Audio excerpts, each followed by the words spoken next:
Hey everyone, and welcome back.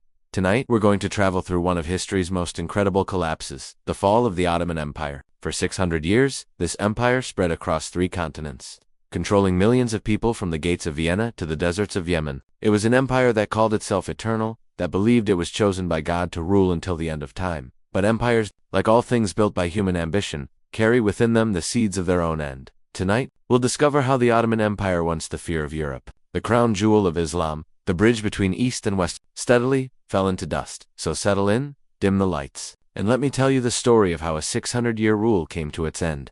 This is a story of dreams and nightmares, of glory and decline, of the endless human struggle between what we hope to be and what we eventually become. Every empire begins with a dream. The Ottoman Empire began with the dream of a man named Osman, a tribal leader. In the hills of Anatolia, in the late 1200s, legend tells us that Osman once had a vision, a great tree growing from his chest, its branches spreading across the world, protecting all of humanity beneath its shade. Whether this vision was real or created by later storytellers doesn't matter. What matters is that it captured something important about the Ottoman spirit, the belief that they were meant not just to conquer but to unite, to bring order to chaos, faith to those without faith, justice to those who were mistreated. In 1299, Osman declared independence from the dying Seljuk Sultanate. His followers were few, perhaps 1,000 warriors, maybe less. They controlled a small piece of land in northwestern Anatolia, surrounded by enemies, the Byzantine Empire to the west, rivaled Turkish groups to the east, and the vast, uncaring world beyond. But Osman's children had something their enemies didn't have: a vision of the future. They didn't just want to raid and steal like so many tribal groups. They wanted to build something that would last, something eternal. The early Ottomans were practical people wrapped in the clothes of holy war. Yes, they fought in the name of Islam, but they welcomed Christian converts, copied Byzantine ways of governing, and learned from everyone they defeated. They were adapters, borrowers, learners. They took the best of every civilization they met and made it their own. This was their brilliance and, in the end, their downfall. For in trying to be everything to everyone, they would eventually become nothing to anyone. By 1326, Osman's son Orhan had captured Bursa, making it the first true Ottoman capital. The city's hot baths, its silk markets, its mosques and schools all spoke of a new kind of Islamic state, one that valued business as much as conquest, learning as much as war. Orhan was the first Ottoman ruler to make coins, to create a regular army, to build institutions that would last longer than him. He married a Byzantine princess, Theodora, daughter of Emperor John VI Cantacuzino. It was a marriage that showed the Ottoman way. They would not simply destroy their enemies, they would absorb them, change them, make them part of something bigger. By 1354, they had crossed into Europe, getting a foothold on the Gallipoli Peninsula. The Byzantines, desperate for help in their endless civil wars, had actually invited them across the straits to help fight their enemies. It was like inviting a wolf into your home to deal with mice. The Ottomans never left. The crossing into Europe was more than a military move, it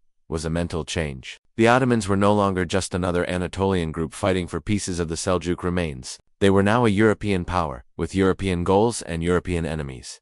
The land they entered was rich but messy. The Byzantine Empire was a shadow of what it once was, controlling little more than Constantinople in a few scattered areas. The Balkans were a mix of Serbian territories, Bulgarian kingdoms, and locals, all fighting each other with the desperate anger of men who knew their world was ending. Into this mess came the Ottomans, offering something that none of the local powers could give: stability. They didn't come as destroyers, but as organizers. They offered lower taxes than the Byzantine Empire, religious freedom, and most importantly, protection from the endless wars that had destroyed the region for generations. The Ottoman growth through the Balkans was not a conquest in the normal sense. It was more like a slow absorption, a gradual process where local leaders found it more profitable to serve the Sultan than to fight him. Some fought back, of course, and were crushed, but many others simply switched sides, keeping their lands and titles in exchange for loyalty to the new order. This was the Ottoman way, to make fighting back seem useless, and cooperation seem profitable. It was a plan that would serve them well for centuries until the day when it would finally fail them. Chapter 2. The Devshirme System.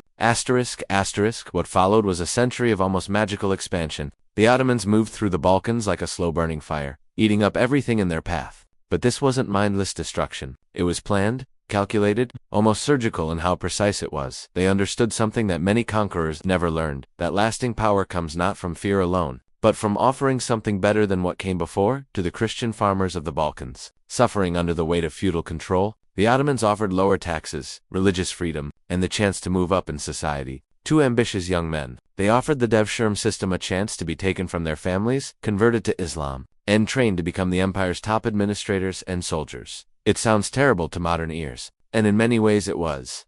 The devshirme was a form of human tax, a regular collection of Christian boys, who would be torn from their families and forced to serve the state that had conquered them. Imagine the scene. Ottoman officials arriving in a village, looking at the boys like animals, selecting the strongest and smartest to be taken away forever. The parents cried, the children screamed, and the officials wrote down names in their books with the cold efficiency of bureaucrats. It was a system that broke every natural bond between parent and child, every human instinct to protect one's own, and yet, for a smart peasant boy in 14th century Serbia or Bulgaria, the devshirme might be the only path to power, wealth, and influence. The Ottoman system was harsh, but it was also based on merit in ways that Christian Europe was not. A shepherd's son from the mountains of Albania could rise to become Grand Vizier, the second most powerful man in the empire. A Greek fisherman's boy could command armies and rule provinces. The janissaries, the elite slave soldiers created through this system, became the foundation of Ottoman military power. They were not allowed to marry, they were disciplined, and they were completely loyal to the Sultan. They lived in military buildings, trained constantly, and knew no loyalty except to the empire that had made them.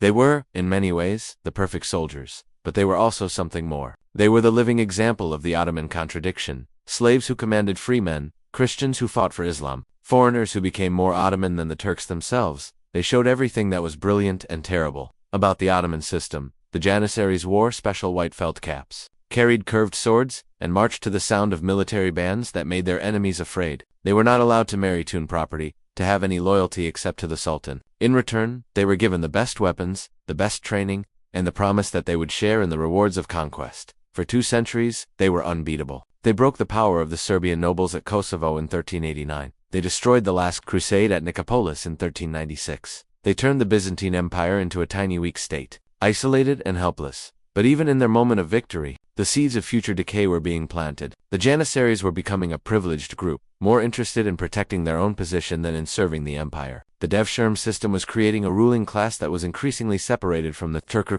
Turkish population that had created the empire, and the empire itself was growing too large, too complicated, too diverse to be governed by the simple methods that had worked in the early days. Success was creating the conditions for future failure. In 1389, at the Battle of Kosovo, the Ottomans crushed a group of Serbian nobles. The battle became legend. Prince Lazar choosing the heavenly kingdom over the earthly one. Milako Bilic killing Sultan Murad in his tent. But legends don't change the result. Serbia fell, and with it the last real obstacle to Ottoman control in the Balkans.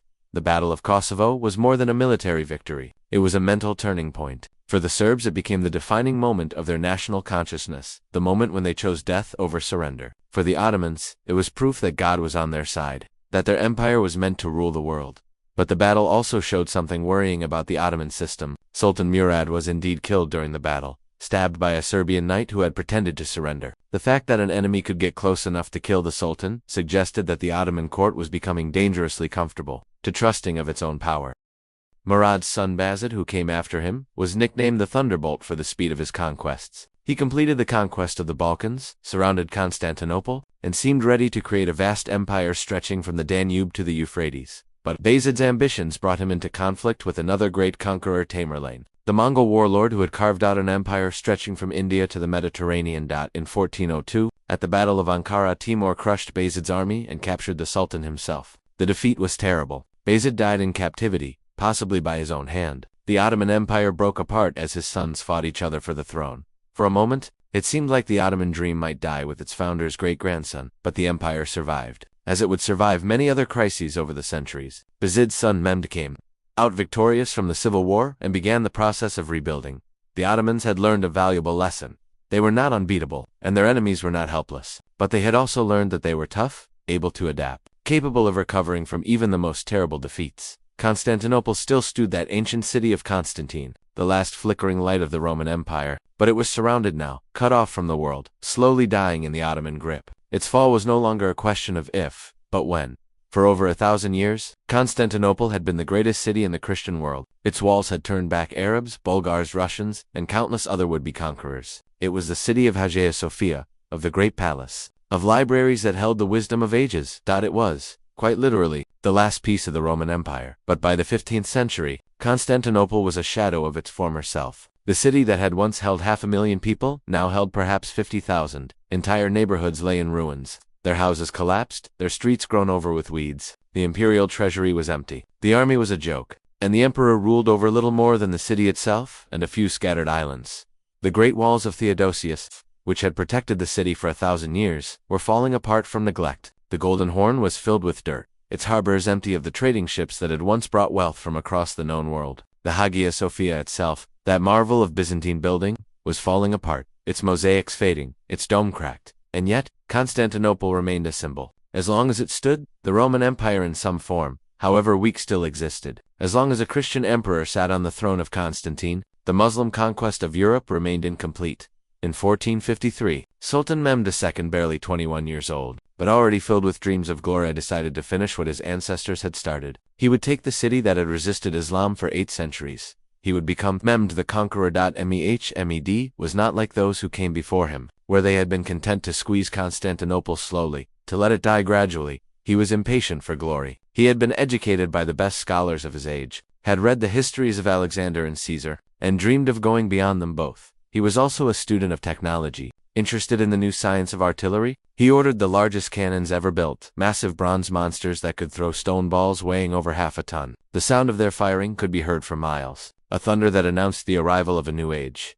The siege began in April 1453. Mehmed brought an army of perhaps 80,000 men, supported by a fleet of over 100 ships. Against them stood perhaps 7,000 defenders, led by Emperor Constantine XI and a handful of foreign volunteers, including the Genoese captain Giovanni Giustiniani. The siege lasted 57 days. Every morning, the great cannons would thunder, sending their massive stone balls crashing into the ancient walls. Every night, the defenders would work desperately to repair the damage, carrying stones and wood in the darkness, knowing that each dawn might bring their end. The walls that had protected Constantinople for 1,000 years began to fall. The great cannon, nicknamed Basilica by the Turks, could punch holes 20 feet wide in the defenses. But the defenders fought with the desperation of men who knew they were watching the end of the world. Constantine XI, last of the Caesars, was everywhere during the siege. He walked the walls, encouraging his men, sharing their dangers, refusing all Ottoman offers to surrender. He knew that he was fighting not just for his city, but for his place in history. He would not be remembered as the emperor who gave up Constantinople without a fight.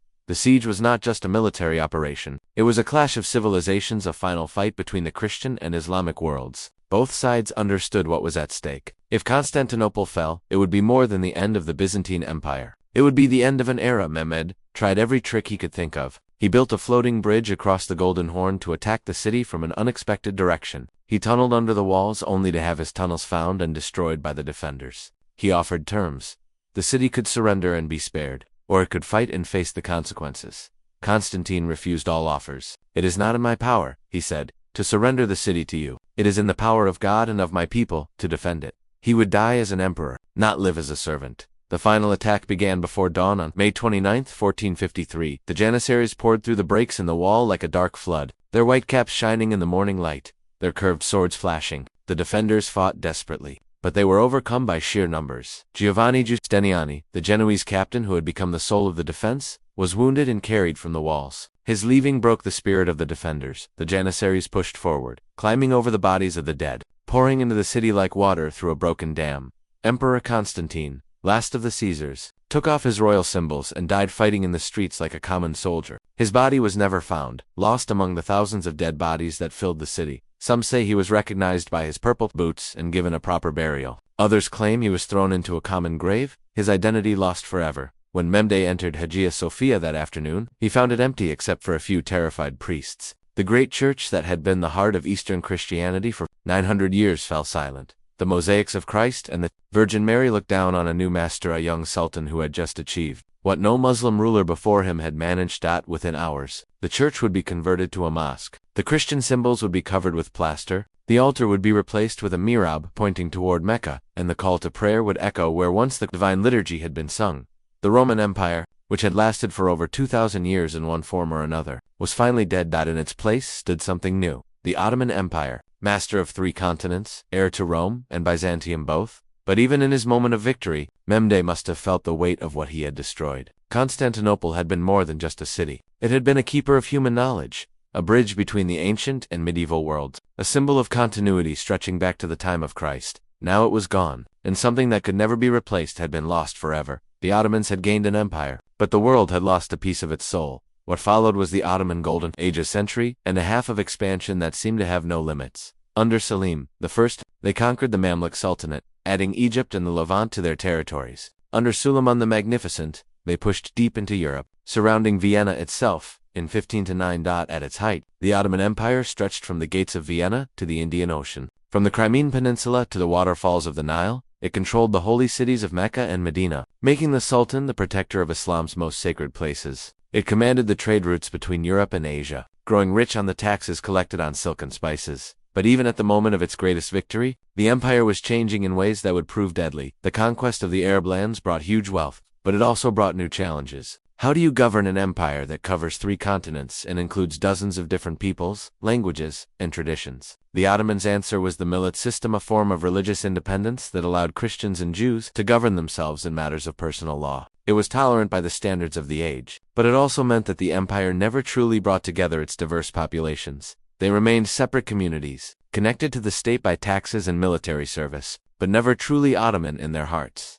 The millet system was both the empire's greatest strength and its greatest weakness. It allowed the Ottomans to rule over an incredibly diverse population without the constant rebellions that troubled other empires. Christians could worship in their churches, Jews in their synagogues, each community following its own laws and customs. But it also meant that the empire was really a collection of separate societies held together only by the person of the Sultan and the power of the state. There was no Ottoman nation, no shared identity that went beyond religious boundaries. When that central authority began to weaken, there would be nothing to hold the empire together. More dangerous still was what was happening at the center of power.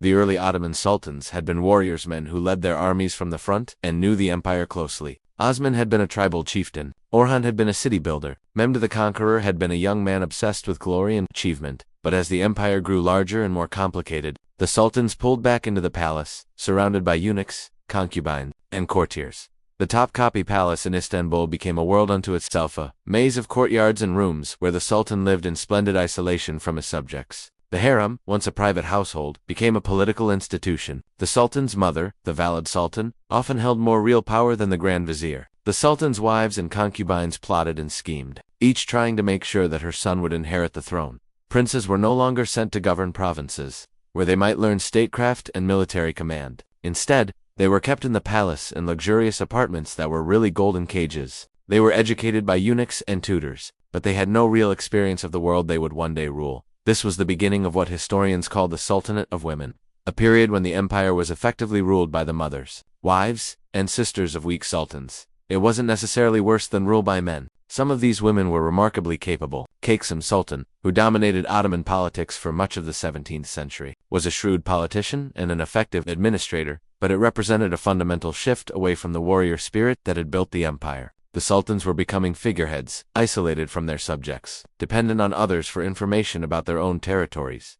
The janissaries, too, were changing. Once not allowed to marry and strictly disciplined, they now married, had children, and passed their positions down to their sons. They became a hereditary group, more interested in protecting their privileges than in fighting the empire's enemies. They began to interfere in politics, removing sultans who threatened their interests. In 1526, the janissaries revolted against Sultan Selim I's attempts to reform the military. They surrounded the palace, demanded the dismissal of the Grand Vizier, and forced the Sultan to give up his plans. It was a sign of things to come. The empire's own elite troops becoming an obstacle to necessary change. The empire was becoming rigid, stuck, resistant to change, and change was coming, whether they were ready for it or not. In the universities of Europe, scholars were making discoveries that would revolutionize human understanding of the natural world. In the shipyards of Portugal and Spain, navigators were finding new routes to Asia that would bypass Ottoman territory entirely. The Ottomans, secure in their power and confident in their superiority, paid little attention to these developments. They had defeated every enemy, conquered every rival, gathered wealth beyond imagination. Why should they change a system that had brought them such success?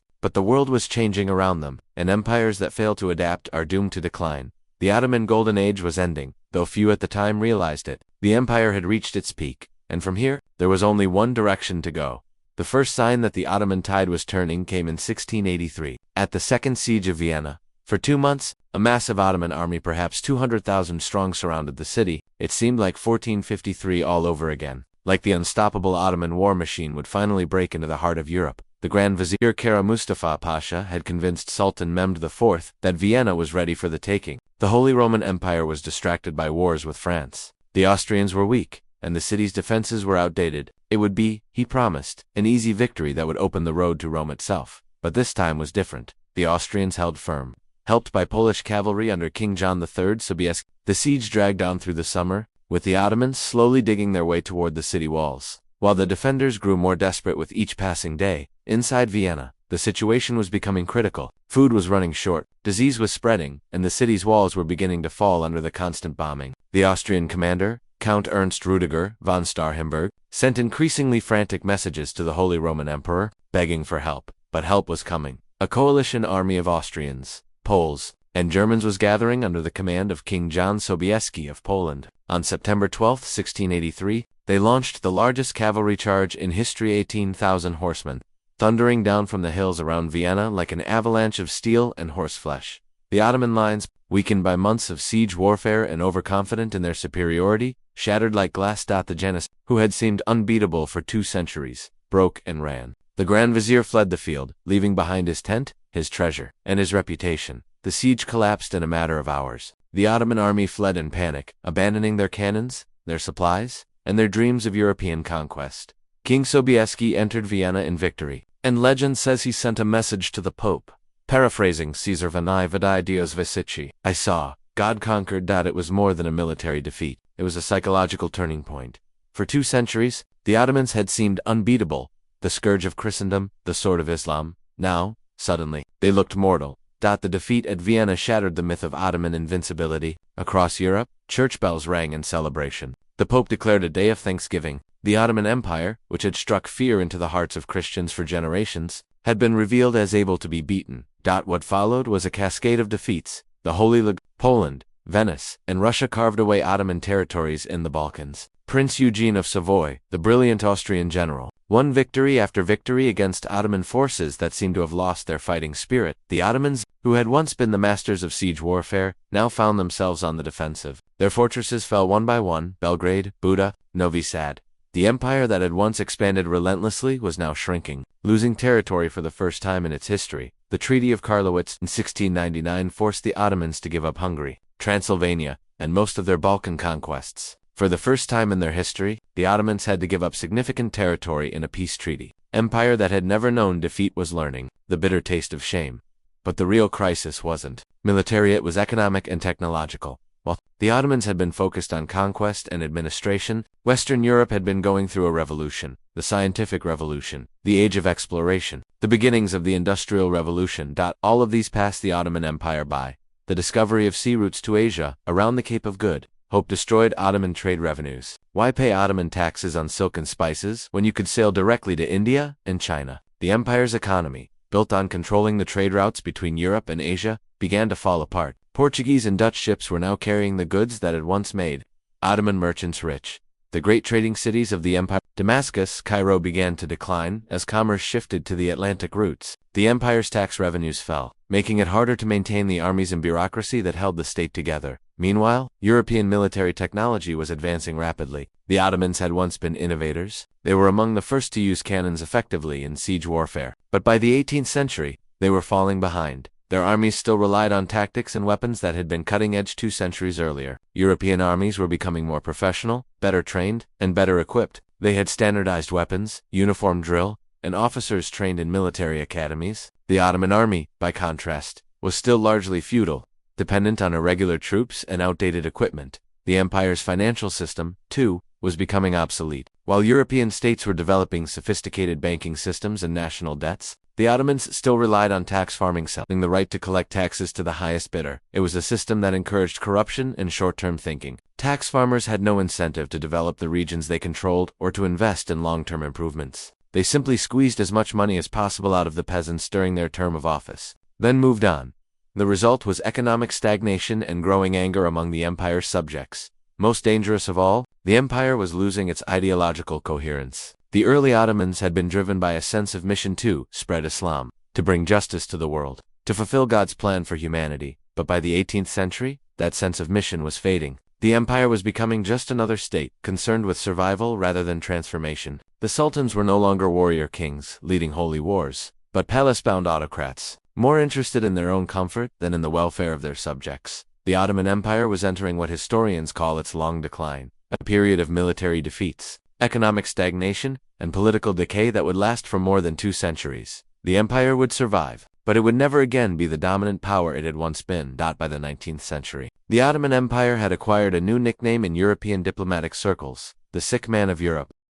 It was a cruel but not inaccurate description. The empire was clearly in decline, losing territory to Russia in the north, struggling with rebellions in the Balkans, and falling further behind Europe economically and technologically. The phrase was supposedly coined by Tsar Nicholas I of Russia, who told the British ambassador in 1853 that we have on our hands a sick man, a very sick man.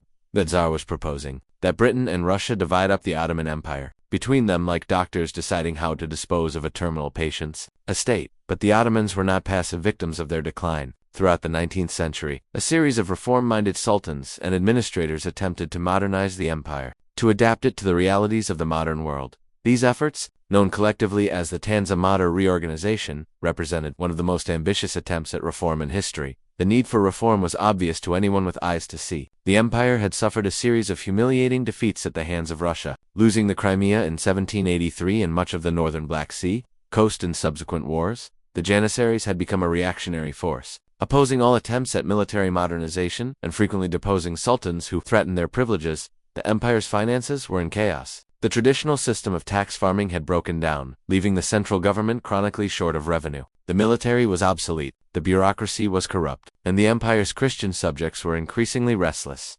Sultan Mahmud II, who ruled from 1808 to 1839, was perhaps the most radical reformer. He understood that the empire could not survive without fundamental changes, and he was willing to use extreme measures to achieve them. In 1826, he took the ultimate step. He destroyed the Janissaries. The elite corps that had once been the backbone of Ottoman power had become a reactionary force, opposing all attempts at military modernization. They had deposed sultans, interfered in politics, and turned their barracks into centers of rebellion. Mahmud lured them into their barracks in Istanbul, and had them massacred by artillery fire. It was brutal, but it cleared the way for the creation of a modern army. The event became known as the Auspicious Incident, a euphemism that barely concealed the horror of what had happened. Thousands of Janissaries died in the bombardment, their barracks reduced to rubble, their centuries-old traditions destroyed. In a single morning. It was the end of an era, final break with the military system that had built the empire. But Mahmud's reforms went far beyond military matters. He established new schools, built roads and telegraph lines, and began the process of creating a modern bureaucracy. He allowed his subjects to dress in European fashion, breaking down the rigid dress codes that had separated Muslims from Christians, officials from commoners. The Tanzimat reforms that followed were even more sweeping. They established equality before the law for all Ottoman subjects, regardless of religion. They created a modern educational system, built railways and telegraph lines, and attempted to create a sense of Ottoman citizenship that transcended religious and ethnic divisions. The Hatay Sharif of Gulhane, issued in Obasanjo, promised that all Ottoman subjects would enjoy security of life, honor, and property. It abolished tax farming, established regular salaries for government officials, and promised fair and public trials for all accused of crimes. The Hatay Humahan of 1856 went even further, promising complete equality between Muslims and non-Muslims. Christians and Jews could now serve in the army, hold government positions, and testify in court on equal terms with Muslims. It was a revolutionary change in a society that had been based on religious hierarchy for centuries, but the reforms faced enormous obstacles. Conservative, religious authorities opposed changes that seemed to undermine Islamic law. The Ulamata class of Islamic scholars and judges saw the reforms as an attack on their authority and the divine order of society. Ethnic minorities, particularly in the Balkans, were more interested in independence than in Ottoman citizenship. The Greeks had already won their independence in the 1820s, and other Christian peoples were beginning to dream of following their example, and the European powers, despite their rhetoric about reform, often preferred a weak Ottoman Empire that they could manipulate. They were happy to see the Ottomans modernize their military and administration, but they had no interest in seeing the empire become strong enough to challenge their own interests in the region. The Greek War of Independence, which began in 1821, was a harbinger of things to come. The Greeks, inspired by European nationalism and supported by Britain, France, and Russia, fought for 8 years to break free from Ottoman rule. The war was brutal, marked by massacres on both sides. The Ottomans hanged the Greek Patriarch of Constantinople in retaliation for the rebellion, while Greek rebels slaughtered Turkish civilians in the Peloponnese. It was a preview of the ethnic conflicts that would tear the empire apart in the coming century. The war ended with Greek independence in 1830, but not before it had demonstrated the empire's weakness. The Ottomans had been unable to suppress the rebellion on their own, and had been forced to call on their Egyptian vassal, Muhammad Ali, for help. Even then, They had only been defeated by the intervention of the European powers. More revolts followed. Serbia gained autonomy in 1817 and full independence in 1878. Romania, Bulgaria, Montenegro, one by one, the Ottoman Empire's European provinces broke away. Each loss weakened the empire further, both economically and psychologically. The Crimean War of 1854 to 1856 offered a brief respite. Britain and France, worried about Russian expansion, allied with the Ottomans against their traditional enemy. The war was a disaster for all involved. Hundreds of thousands died from disease and incompetence, but it did halt Russian expansion for a generation. Yet even this victory came at a cost. The war left the Ottoman Empire deeply in debt to European banks. By 1875, the empire was spending more than half its budget on debt service. In 1876, it declared bankruptcy, and European creditors took control of Ottoman finances through the Ottoman Public Debt Administration. The empire was becoming a semi-independent but economically controlled by foreign powers. It was a humiliating position for a state that had once been the terror of Europe. The reforms of the Tanzimat period were impressive in their scope and ambition, but they came too late and faced too much opposition to save the empire. The Ottoman state was like a patient undergoing surgery while still fighting a war. The operation might be necessary, but the timing was disastrous as the 19th century drew to a close. A new generation of Ottoman intellectuals and officers began to organize in secret. They called themselves the Committee of Union and Progress, but history knows them as the Young Turks. They were educated, westernized, and deeply frustrated with the empire's decline. These young men had grown up watching their empire lose war after war, territory after territory, prestige after prestige. They had seen European powers carve up Ottoman lands like a Christmas turkey, while the Sultan and his ministers seemed powerless to stop them. The Young Turks believed that the empire could be saved, but only through radical transformation. They wanted to create a modern, centralized state based on Ottoman nationalism rather than Islamic identity. They wanted to industrialize the economy, modernize the military, and create a sense of shared citizenship among all the empire's peoples. Their intellectual leader was a man named Ahmed Rida, who had studied in Paris and absorbed the ideas of French positivism. He believed that the empire's problems could be solved through the application of scientific principles to government and society. Progress, he argued, was not just possible but inevitably if only the empire could free itself from the dead weight of tradition and superstition. But the Young Turks were not just intellectuals. They were also conspirators. They organized in secret cells, communicated through coded messages, and planned for the day when they could seize power and implement their vision of reform. Their opportunity came in 19 when a group of young Turk officers in Macedonia launched a revolt against Sultan Abdul Hamid II. The Sultan, faced with the choice between civil war and capitulation, chose to restore the constitution he had suspended 30 years earlier. For a brief moment, it seemed like the empire might be reborn. Christians and Muslims celebrated together in the streets of Istanbul. The parliament reconvened after decades of suspension. There was talk of a new Ottoman identity that would unite all the empire's peoples: Turks, Arabs, Armenians, Greeks, Jews under a single banner.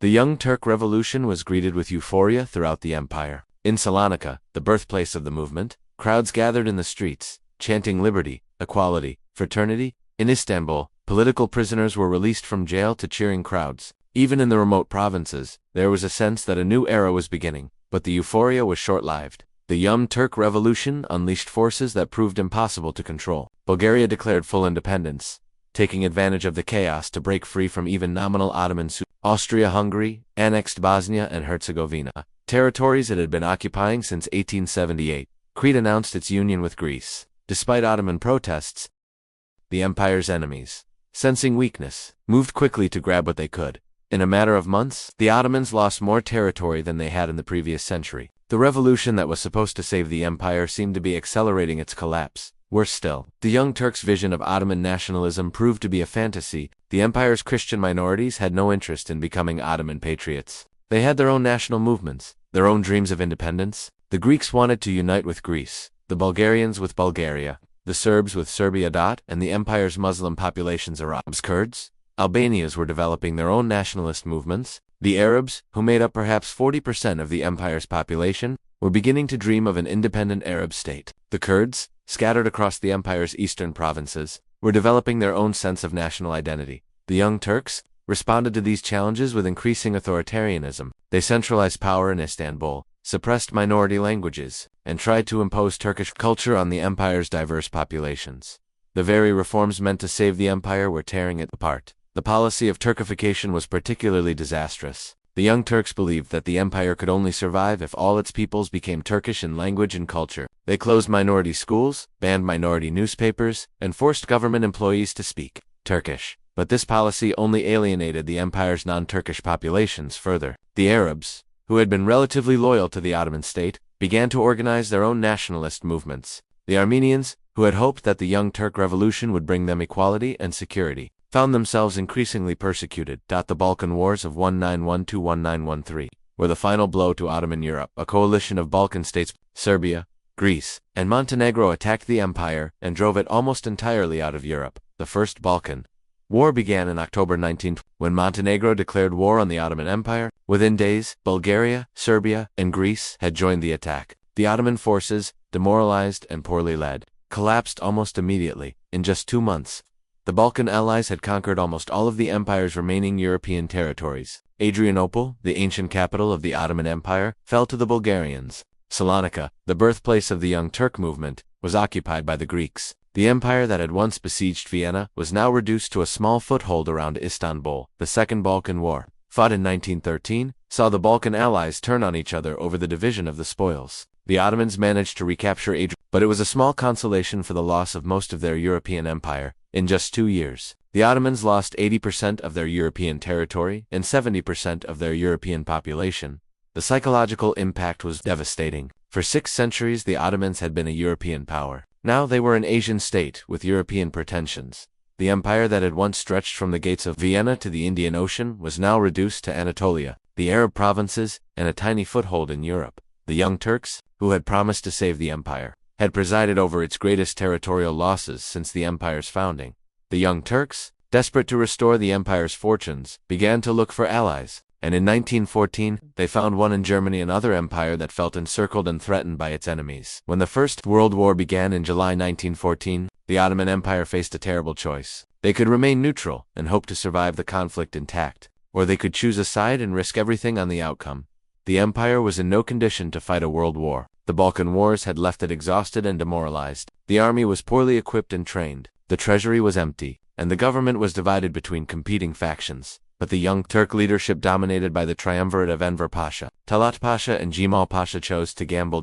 In November 1914, they entered the war on the side of Germany and Austria, hoping that a Central Powers victory would restore the empire's lost territories and prestige. It was a decision born of desperation and delusion. Enver Pasha, the de facto leader of the empire, was convinced that Germany would win quickly and that the Ottomans would share in the spoils. He dreamed of a new Ottoman Empire stretching from the Balkans to Central Asia, uniting all the Turkic peoples under Ottoman rule. Enver was a man intoxicated by his own ambitions. He had played a key role in the Young Turk Revolution, had helped depose Sultan Abdul Hamid, and now saw himself as the savior of the empire. He was young, charismatic, and utterly convinced of his own destiny.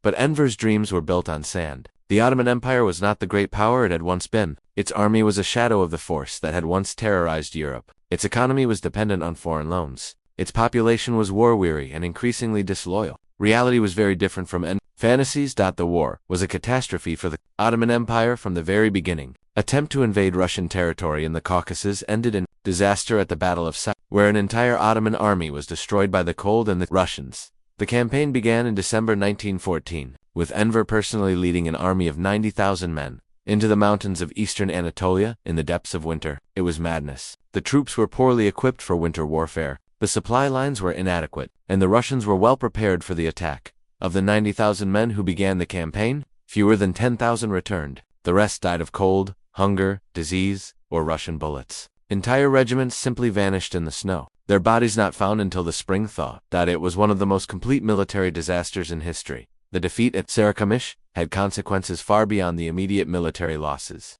It convinced the Young Turk leadership that the empire's Armenian population was collaborating with the Russians, setting the stage for the genocide that would follow. The British and French, meanwhile, launched their own offensive against the empire. The Gallipoli campaign of 1915 was meant to knock the Ottomans out of the war quickly by capturing Istanbul and opening a supply route to Russia. The campaign began with a naval attack on the Dardanelles in March 1915. British and French warships attempted to force their way through the straits, but they were repelled by Ottoman mines and shore batteries. Several ships were sunk, and the naval attack was abandoned. The Allies then decided on a land invasion. On April 25, 1915, British, French, Australian, and New Zealand forces landed on the Gallipoli Peninsula. They expected to sweep aside the Ottoman defenders and march on Istanbul within days. But the Ottomans, led by a young colonel named Mustafa Kemal, fought with desperate courage. The invaders were pinned down on the beaches. Unable to advance more than a few miles inland, what was supposed to be a quick victory turned into a bloody stalemate. The Gallipoli campaign lasted 8 months and cost both sides enormous casualties. The Ottomans lost over 200,000 men defending the peninsula, but they held their ground. The Allies, after suffering similar losses, finally evacuated in January 1916. The victory at Gallipoli was one of the few bright spots in the Ottoman war effort. It made Mustafa Kemal a national hero and proved that the empire could still fight when its back was against the wall, but it was a defensive victory, and the empire needed offensive successes to have any hope of winning the war. Even more devastating than the military defeats was the Arab Revolt, which began in 1916. The Sharif of Mecca, Hussein ibn Ali, proclaimed Arab independence and launched a guerrilla war against Ottoman rule. The revolt was encouraged and supported by the British, who saw it as a way to weaken the Ottoman Empire from within. British agents, including the famous T.E. Lawrence of Arabia, provided the Arab rebels with weapons, money, and military advice. The Arab Revolt was a devastating blow to Ottoman morale. The Arabs had been among the most loyal subjects of the empire, and their rebellion seemed to prove that the Ottoman ideal of unity and diversity was dead. If the Arabs, who shared the same religion as the Turks, could rebel, what hope was there of keeping the empire together? The revolt also had serious strategic consequences. It tied down thousands of Ottoman troops who were desperately needed on other fronts. It severed the empire's connection to its Arabian provinces, cutting off important sources of revenue and manpower. But the greatest tragedy of the war was the Armenian genocide. Convinced that the empire's Armenian population was collaborating with the Russians, the Young Turk government ordered the deportation of Armenians from eastern Anatolia in April 1915. What followed was systematic mass murder. Over 1 million Armenians died in what was one of the first genocides of the 20th century. Men were shot, women and children were marched into the desert to die of thirst and starvation. Entire communities were wiped out. The genocide was not just a moral catastrophe, it was also a strategic disaster. The Armenians had been among the empire's most educated and economically productive citizens. They had been merchants, craftsmen, professionals, the backbone of the empire's middle class. Their destruction weakened the empire at the very moment when it needed all its strength. The genocide also damaged the empire's reputation internationally. Reports of the massacres reached the outside world, turning public opinion against the Ottomans and making it harder for Germany to justify its alliance with them. By 19, the Ottoman Empire was collapsing on all fronts. In Palestine, British forces under General Edmund Allenby had captured Jerusalem and were advancing toward Damascus. In Mesopotamia, British and Indian troops had occupied Baghdad and were pushing north toward Mosul. In the Caucasus, the Russians had been replaced by the British, who were supporting Armenian and Georgian independence movements. The empire's economy had collapsed. Inflation was rampant, food was scarce, and the government was printing money to pay its bills. The population was starving, disease was spreading, and desertion from the army was becoming epidemic. In October 1918, the empire signed an armistice with the Allies, effectively ending its participation in the war. The terms were harsh. The Allies would occupy the Straits, the army would be and the empire would surrender its remaining territories in the Arab world. The 600-year-old empire had gambled everything on one final throw of the dice, and it had lost everything. The end of the First World War brought not peace, but partition. The victorious Allies, Britain, France, Italy, and Greece, descended on the Ottoman Empire like vultures on a carcass, each determined to claim their share of the spoils. The armistice signed at Mudros in October 1918 was just the beginning. The real dismemberment of the empire would come with the peace treaty, and the Allies were in no mood to be generous to a defeated enemy that had cost them so much blood and treasure.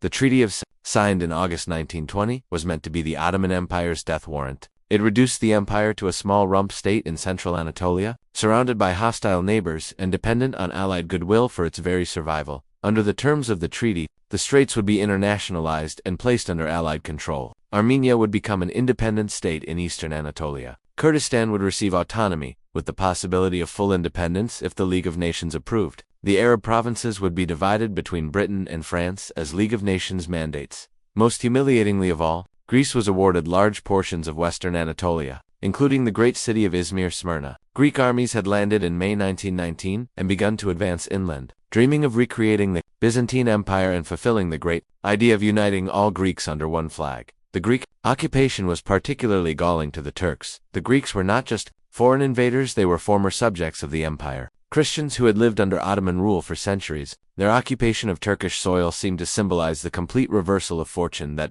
had befallen the empire. The treaty also imposed severe restrictions on the Turkish military. The army was limited to 50,000 men, the navy to a few small vessels, and the air force was banned entirely. Turkey would be defenseless, dependent on the Allies for protection against its enemies. Financially, the treaty was equally devastating. Turkey would be required to pay massive reparations to the Allies, and its finances would be controlled by an international commission. The Ottoman Public Debt Administration, which had already taken control of much of the empire's revenue, would be expanded and given even greater powers. It seemed like the end of the story. The Ottoman Empire, which had once ruled 3 continents, was being carved up by its enemies like a defeated animal. The Sultan Mehmed VI was a powerless figurehead, dependent on Allied protection for his very survival. But the Allies had made a crucial miscalculation. They had assumed that the Turkish people, exhausted by years of war and defeat, would accept partition passively. They had forgotten that the Turks, whatever their other faults, had never been a people to submit quietly to foreign domination. Then the ruins of the empire. A new leader was emerging, Mustafa Kemal, the hero of Gallipoli. Unlike the discredited young Turk leadership,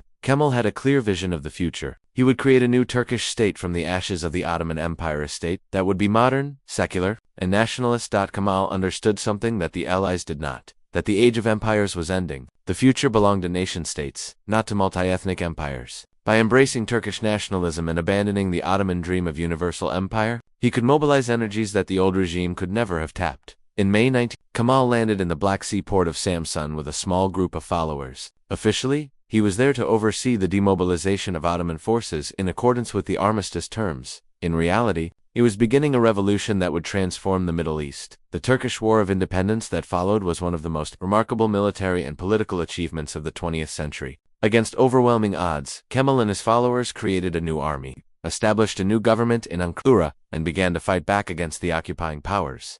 The war was brutal and desperate. The Greeks advanced deep into Anatolia, coming within 50 miles of Ankara. The French occupied southern Turkey, the Italians held the southwest, and the British controlled the straits in Istanbul. It seemed impossible that the Turkish resistance could succeed, but Kemal had several advantages that his enemies underestimated. He was fighting on his home ground, with the support of the Turkish population. He was a brilliant military strategist and an even more brilliant politician, and his enemies were divided, each pursuing their own agenda rather than working together effectively. Most importantly, Kemal understood the power of nationalism in the modern world. He was not trying to restore the Ottoman Empire. He was creating something entirely new. The Turkish national movement was not burdened by the empire's legacy of defeat and decline. It was a fresh start, a chance to build a modern state from the ground up.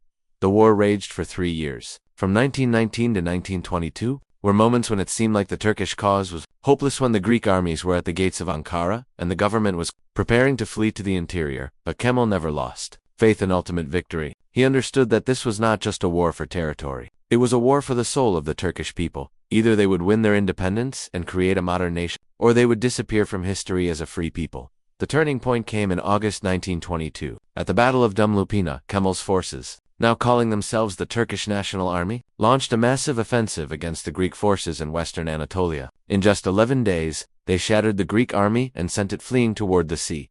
The Greek retreat became a rout, then a catastrophe. Entire Greek divisions disintegrated under the Turkish assault. Officers abandoned their men, soldiers threw away their weapons, and the dream of a greater Greece died in the dust of Anatolia. The civilian Greek population of western Anatolia, terrified of Turkish reprisals, fled alongside the army. Hundreds of thousands of people, men, women, and children who had lived in Anatolia for generations, abandoned their homes and possessions and headed for the coast, hoping to find ships to carry them to safety. The Great Fire of Izmir in September 1922 marked the end of the Greek presence in Asia Minor. After nearly 3,000 years, the city burned for days, destroying the Greek and Armenian quarters and erasing centuries of multicultural history. Whether the fire was set deliberately or started accidentally remains a matter of controversy. The Turks blamed retreating Greek soldiers, the Greeks blamed Turkish irregulars, and neutral observers were divided. But the result was the same. The cosmopolitan city that had been a symbol of Ottoman diversity was reduced to ashes. By the end of 1922, the Turkish forces had driven all foreign armies from Anatolia. The Treaty of Sevres was dead, replaced by the Treaty of Lausanne in 1923, which recognized the independence and territorial integrity of the new Turkish state.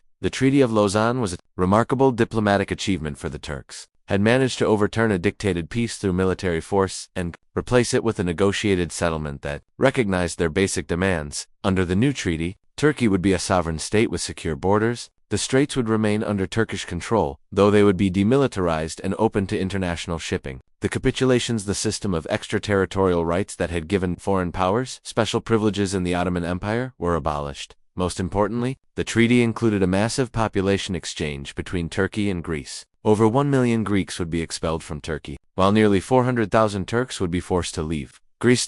It was ethnic cleansing on a massive scale, but it was presented as a humanitarian measure to prevent future conflicts. But Kemal's revolution went far beyond military victory and diplomatic success. In November 19, he abolished the Sultanate, ending 6 centuries of Ottoman rule. The last Sultan, Mehmed VI, fled Istanbul aboard a British warship, carrying with him the remnants of a dynasty that had once ruled half the known world. The abolition of the Sultanate was more than a political change. It was a symbolic break with the past. The Ottoman Empire had been built around the person of the Sultan, who was both the political ruler and the religious leader of the Muslim community.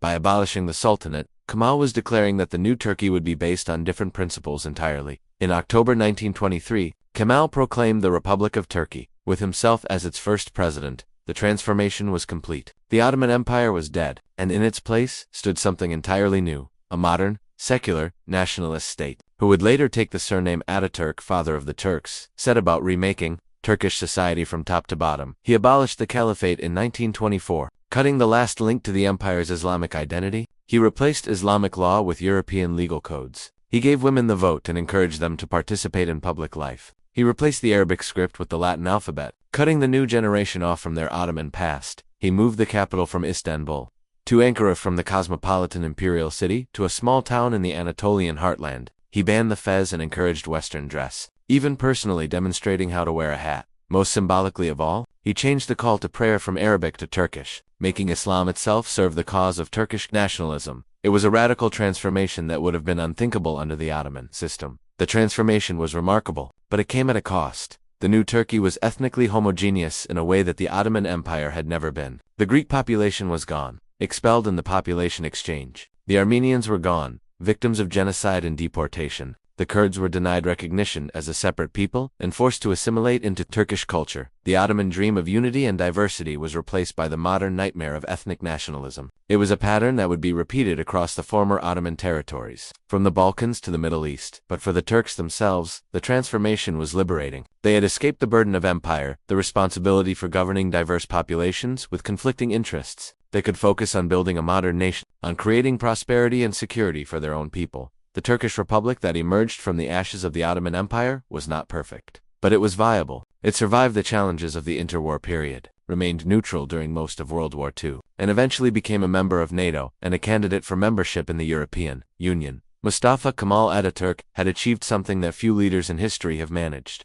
He had created a new nation from the ruins of an old empire. The Ottoman Empire was dead, but the Turkish Republic lived on, a testament to the power of nationalism and the possibility of renewal even in the darkest of times. The collapse of the Ottoman Empire didn't end with the proclamation of the Turkish Republic. Its effects rippled outward like waves from a stone thrown into still water, shaping the modern Middle East and Balkans in ways that are still felt today. The Arab provinces of the empire were divided between Britain and France's League of Nations mandates, a polite fiction that disguised old-fashioned colonialism. The British took Iraq, Palestine, and Transjordan, while the French took Syria and Lebanon. These artificial borders, drawn by European diplomats with little understanding of local conditions, would become sources of conflict for generations. The mandate system was supposed to be temporary, a way of preparing the Arab peoples for eventual independence. But in practice, it was a way for the European powers to control the Middle East's oil resources and strategic positions without the expense and responsibility of formal colonization. In Palestine, the British had made contradictory promises to both Arabs and Jews during the war. The Balfour Declaration of 1917 had promised a national home for the Jewish people in Palestine, while at the same time, the British had promised Arab independence in exchange for their support against the Ottomans. That the result was a century of conflict that continues to this day. The British found themselves caught between competing nationalisms, unable to satisfy either side. Jewish immigration increased throughout the 1920s and 1930s, leading to growing tensions with the Arab population. The British tried to limit immigration, which angered the Jews, and then allowed it to continue, which angered the Arabs. The partition of Palestine in 1947 and the creation of Israel in 1948 were the direct result of the Ottoman Empire's collapse and the British mandate that followed. The conflict between Israelis and Palestinians is, in many ways, a continuation of the struggle over the Ottoman inheritance. In Iraq, the British cobbled together 3 Ottoman provinces, Baghdad and Mosul, into a single state that has struggled with internal divisions ever since. The Sunni Arabs, who had dominated the Ottoman administration, found themselves ruling over a Shia Arab majority and a Kurdish minority, both of whom had their own grievances and aspirations. The artificial nature of Iraq's borders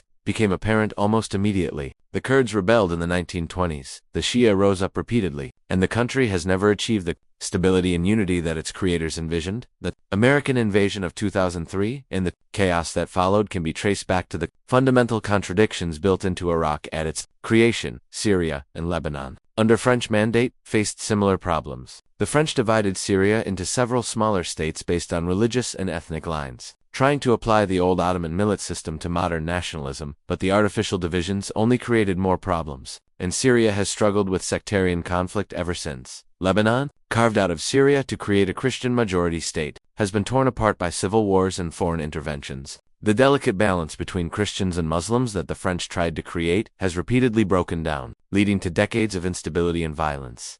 The Balkans, too, bore the scars of Ottoman collapse. The new state of Yugoslavia attempted to unite South Slavs who had been divided by centuries of Ottoman and Austrian rule, but the ethnic and religious divisions were too deep. The memories of past conflicts to fresh. Yugoslavia managed to hold together for most of the 20th century, first under royal rule and then under communist dictatorship. But when the Cold War ended and the communist system collapsed, the old divisions reasserted themselves with a vengeance. The Yugoslav wars of the 1990s were, in many ways, a continuation of the conflicts that had begun with the Ottoman retreat from the Balkans. Serbs, Croats, Bosnians, and Albanians fought with a ferocity that shocked the world, but the roots of their hatred lay deep in the Ottoman past. The concept of ethnic cleansing, which became notorious during the Yugoslav wars, was not new. It had been practiced during the Ottoman collapse when Greeks and Turks were forcibly exchanged, when Armenians were deported and massacred, when entire populations were uprooted and relocated. Even Turkey, the most successful successor state, struggled with the legacy of empire. The Kurdish population, denied recognition under the new nationalist ideology, launched repeated rebellions. The memory of the Armenian genocide became a source of international tension, with Turkey refusing to acknowledge what had happened and the Armenian diaspora demanding recognition and reparations. The secular,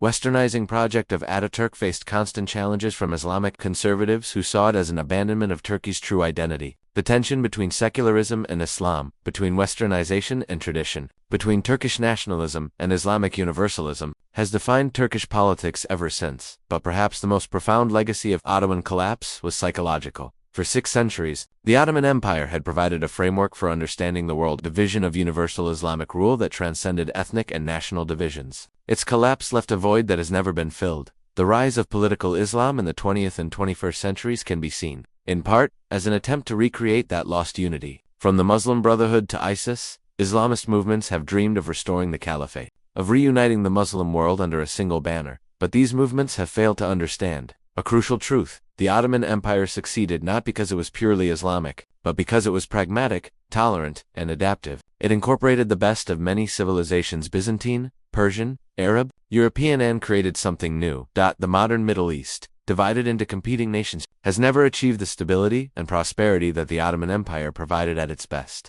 The empire's collapse unleashed forces, nationalism, sectarianism, great power competition that continue to tear the region apart. The Arab Spring of 2011, which began with such hope and ended in such disappointment, can be seen as the latest chapter in the story of Ottoman collapse. The artificial states created from the empire's ruins have struggled to create legitimate governments, prosperous economies, and stable societies. Syria has been torn apart by civil war. Iraq has been devastated by sectarian conflict. Libya has collapsed into chaos, and Yemen has been destroyed by proxy wars. The dream of Arab unity that inspired the revolts against Ottoman rule has given way to the nightmare of Arab division. The Ottoman Empire was far from perfect. It was an autocracy that denied political rights to its subjects, a religious state that discriminated against minorities, an imperial system that exploited its provinces for the benefit of the center, but it also provided a framework for coexistence, a way for different peoples to live together under a single authority. The nation-states that replaced it have often been more oppressive, more violent, and more unstable than the empire they succeeded. The dream of national self-determination has, too, often become the reality of ethnic conflict and religious war. As we reach the end of our journey through the rise and fall of the Ottoman Empire, it's worth asking, what can we learn from this 600-year story? What does the collapse of one of history's greatest empires tell us about power, about change, about the human condition itself? First, it reminds us that nothing lasts forever. The Ottomans believed their empire was eternal, blessed by God, destined to endure until the end of time. They called it the eternal state, the well-protected domains, the empire that would last until the day of judgment. They were wrong. All human institutions, no matter how powerful or enduring they seem, carry within them the seeds of their own destruction, the very qualities that make an empire great size. Its diversity, its complexity eventually become sources of weakness. The Ottoman Empire fell not because of a single catastrophic event, but because of a slow accumulation of problems that it could not solve: military defeats, economic decline, administrative corruption, ideological confusion. Each problem made the others worse, creating a downward spiral that proved impossible to reverse. This is the fate of all empires. From Rome to Britain to the Soviet Union, they grow until they become too large to govern effectively, too diverse to hold together, too complex to reform. Success breeds the conditions for future failure. Second, the Ottoman story shows us the danger of falling behind. The empire's decline began when it stopped adapting, when it became rigid and conservative while the world around it was changing rapidly. The scientific revolution, the age of exploration, the industrial revolution, all of these passed the Ottomans by, leaving them increasingly obsolete. That the empire that had once been at the forefront of military technology, that had pioneered the use of gunpowder in warfare, that had built the most advanced administrative system of its age, gradually fell behind its competitors. By the 19th century, Ottoman armies were using tactics and weapons that were centuries out of date. But the empire's reformers faced an impossible dilemma. Every attempt at modernization threatened the traditional sources of Ottoman legitimacy. How do you reform an Islamic empire using European models? How do you create Ottoman nationalism in a multi-ethnic empire? How do you modernize without losing your identity? The Young Turks tried to solve this dilemma through radical transformation, but their efforts only accelerated the empire's collapse. Sometimes, perhaps,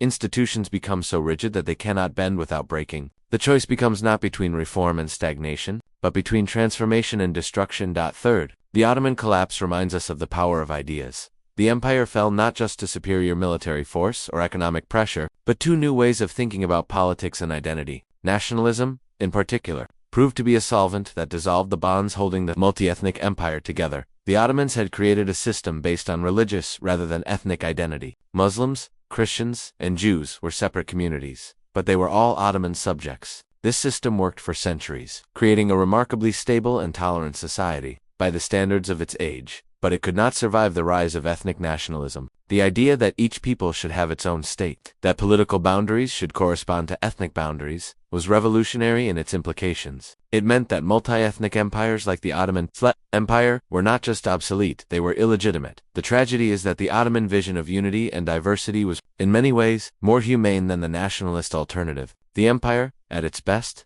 was tolerant, cosmopolitan, and inclusive. Its collapse led to ethnic cleansing, genocide, and the creation of ethnically homogeneous nation-states that were often less tolerant than the empire they replaced. Fourth, the Ottoman story reminds us that history is not inevitable. The empire's collapse was not predetermined. At many points, different choices might have led to different outcomes. If the empire had modernized earlier, if it had stayed out of the First World War, if its leaders had been more flexible and pragmatic, who knows what might have happened. The decision to enter World War I on the side of Germany was perhaps the most fateful choice in Ottoman history. It was a gamble that the empire could not afford to lose, and when it did lose, the consequences were catastrophic. But it was a choice, not an inevitability. Similarly, the Armenian genocide was not an inevitable result of ethnic tensions or wartime pressures. It was a deliberate policy choice made by specific individuals at a specific moment in time. Other choices were possible. Other policies could have been pursued, but history is made by human beings, with all their flaws and limitations. The Ottoman sultans and statesmen were not superhuman. They made mistakes, succumbed to pride and prejudice, and failed to see the consequences of their actions. They were, in other words, human. Fifth, the collapse of the Ottoman Empire shows us the importance of legitimacy in politics. The empire survived for 6 centuries not just because of its military power or administrative efficiency, but because its subjects accepted its right to rule. That legitimacy was based on several sources: Islamic law, which gave the Sultan religious authority; military success, which proved God's favor; and practical benefits, which made Ottoman rule preferable to the alternatives. But as long as these sources of legitimacy remained strong, the empire was stable. But when they began to weaken, when the empire started losing wars, when Islamic law seemed inadequate to modern challenges, when Ottoman rule became more burdensome than beneficial, the empire's legitimacy crumbled. No amount of force could compensate for the loss of popular acceptance. This is a lesson that applies to all governments. not just empires. Power that is based solely on force is inherently unstable. Lasting political authority requires the consent of the governed, even if that consent is not formally expressed through democratic institutions. Finally, the Ottoman story reminds us of the complexity of historical change. The empire's collapse was not simply a story of decline and fall, but of transformation and renewal. The Turkish Republic that emerged from the empire's ashes was, in many ways, more successful than the empire itself.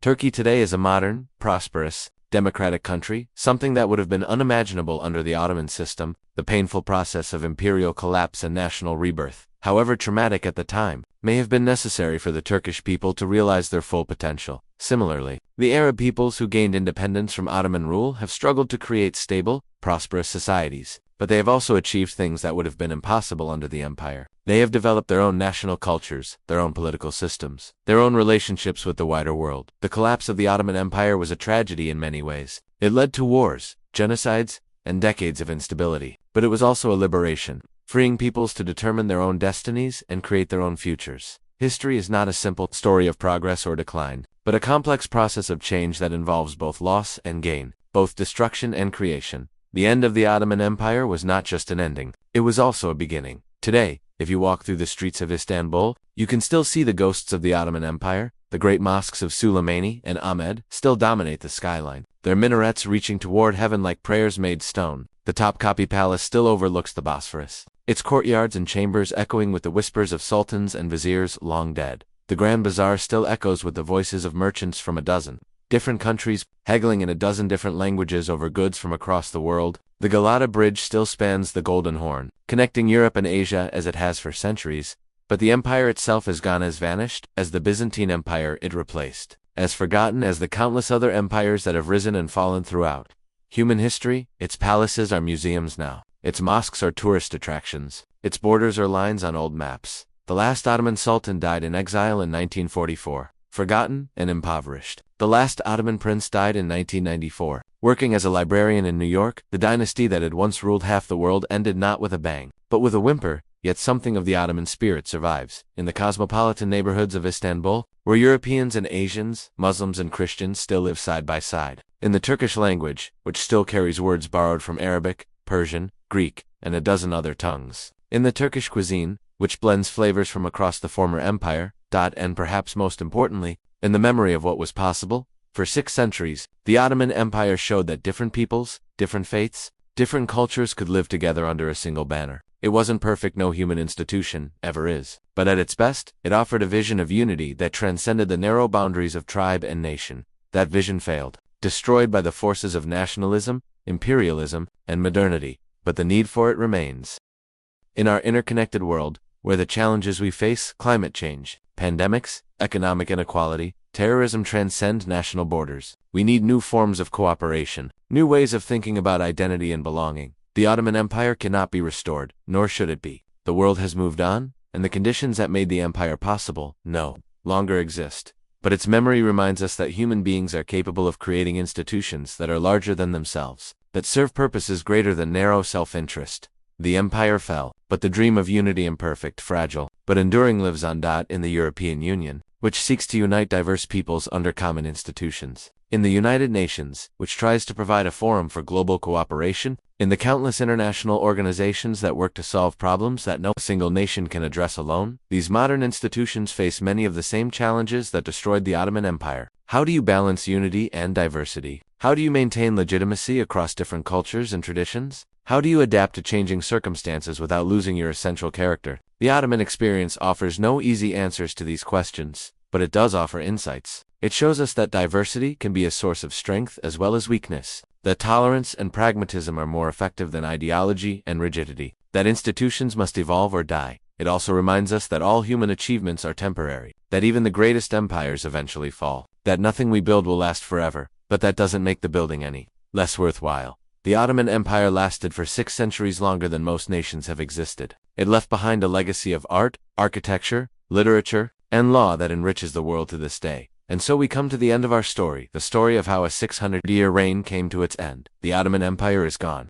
but its echo still reverberates through the corridors of history, reminding us of what we have lost and perhaps of what we might yet build. The tree that grew from Osman's chest has withered and fallen, but seeds from that tree have scattered on the wind. and who knows where they might take root. History, after all, is not just about endings. It's also about beginnings, and every ending, if we look closely enough, contains within it the promise of something new. The Ottoman Empire died, but from its ashes rose new nations, new ideas, new possibilities. The story of its collapse is also the story of the birth of the modern Middle East. With all its struggles and achievements, perhaps that is the ultimate lesson of the Ottoman Empire, that even in failure, even in collapse, even in death, there can be renewal. The empire that called itself eternal proved to be mortal, but the human spirit that created it, the desire to build, to unite, to transcend the limitations of tribe and nation, that spirit is truly eternal. It lives on in every attempt to create something larger than ourselves, in every effort to bridge the divisions that separate us, in every dream of a better world. The Ottoman Empire is dead, but the dream that created it, the dream of unity and diversity, of justice and tolerance, of a world where different peoples can live together in peace, that dream will never die. And in that sense, perhaps the empire was eternal after all, not in its institutions or its borders, but in its ideals. Not in its palaces or its armies, but in its vision of what humanity might become. The last sultan is gone, the last palace is empty, the last border has been redrawn, but the dream lives on, waiting for new dreamers to give it form, new builders to give it substance, new believers to give it life. The Ottoman Empire is dead.